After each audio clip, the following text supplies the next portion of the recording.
Sabon fim Ustaad. Jira. Me kake yi? An saki sabon fim Ustaad na babban jarumi Fassarar wanda ya saka muku gabbar sin. Na san dai wanda ya kawo wannan fim din Ustaad Bakasin, na san kun sha ganin tallansa kuma kuna nan kuna tsammanin jiran fitowarsa. Kamfanin Sultan mai farin jini bai kasa a goya ba, sai da ya saka muku shi a wannan Lahadi domin samun damar sheke kallonsa da ingantacciyar fassara. Ustaad Bakasin wannan fim ya bada abin da ake bukata, saboda hatta a India sai da ya kawo kuɗi a sinima. Wannan fim ya yi matukar kyau sosai, kuma jarumin da kusan ba karamin jarumi ba ne, saboda baya fim din banza. Wato Fassarar babban jarumi ne a kudancin India. Wannan fim abin da ya siya wanda ya kalla.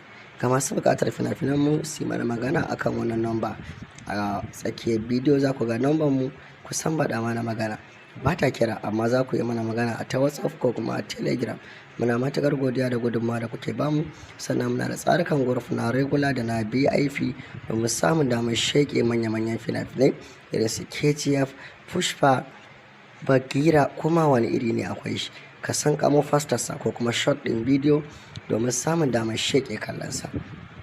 Ga wayanda ba sa ƙasa irin Nijar, Chadi, Kamaru, Algeria ko ma ina kake, kai ma ka san baɗa mana magana a kallon WhatsApp ko kuma Telegram domin samun damar sheke kallon